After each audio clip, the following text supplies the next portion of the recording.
ನಾನು ನಿಮ್ಮ ಹೊಲದಲ್ಲಿ ನೋಡಿದ ಪ್ರಕಾರ ನೀವು ಒಂದು ಡಿಫ್ರೆಂಟ್ ಮಾದರಿನ ಅಳವಡಿಸ್ಕೊಂಡಿದ್ದೀರಾ.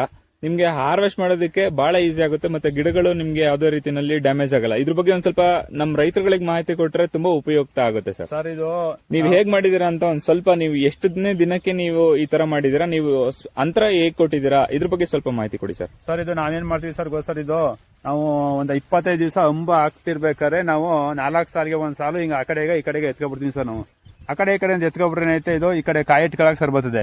ಕಾಯಿ ಇಟ್ಕೊಂಡು ಆ ಕಡೆ 2 ಸಾಲು ಈ ಕಡೆ 2 ಸಾಲು ಇಲ್ಲಿ ಇಟ್ಕೊಬಿಡೋದು. ಇಲ್ಲ ನಾವು ಹೊರ್ಲಾರಬಹುದು, ಇಲ್ಲ ಗಾಡಿಯಲ್ಲಿ ಗಾಡಿ ಹಾಕೊಂಡು ತಳ್ಕೊಳ್ಳಾರಬಹುದು ಈ ಜಾಗದಲ್ಲಿ. ಆದ್ರೆ ನಾವು ಪ್ರತಿ ಸಾರಿನೂ ಮಧ್ಯ ತುಳಿದು ಬಿಟ್ರೆ ಅಲ್ಲಿ ಎಲ್ಲ ಮಗರೆಲ್ಲ ಹೋಯ್ತದೆ, ಹೂವೆಲ್ಲ ಹೋಯ್ತದೆ, ಮತ್ತೆ ಇದು ಸ್ಟಮ್ ಎಲ್ಲ ಹೋಗ್ತದೆ. ನೆಕ್ಸ್ಟ್ ಕಟಿಂಗ್ಗೆ ಇಳುವರಿ ಕಮ್ಮಿ ಬರ್ತದೆ.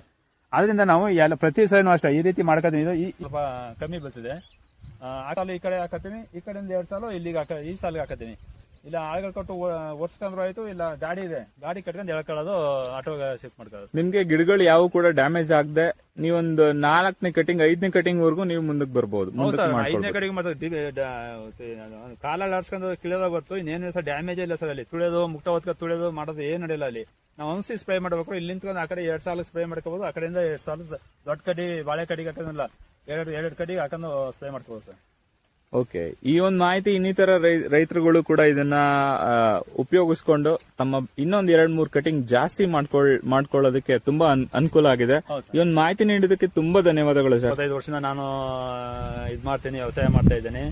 ನಾನು ಸುಮಾರು ತಳಿಗಳನ್ನ ಓಡ್ತಾ ಇದ್ದೀನಿ, ಹಾಕ್ತಾ ಇದ್ದೀನಿ, ಮತ್ತೆ ವ್ಯವಸಾಯ ಮಾಡ್ತಾ ಇದ್ದೀನಿ. ಪ್ರತಿ ವರ್ಷ ನಾನು ಇದು ಎಲ್ಲ ಬೆಳೀತಾ ಇದ್ದೀನಿ. ಆದರೂ ಈ ಸರಿ ಒಂದು ಖುಷಿ ತಂದಿದೆ. ಇದು ಸಾಂಬಾ ನಮ್ಗೆ ಈ ಸರಿ ಖುಷಿ ತಂದಿದೆ. ಯಾಕಂದ್ರೆ ಒಳ್ಳೆ ಬ್ರಾಂಡ್ ಧನ್ಯವಾದಗಳು.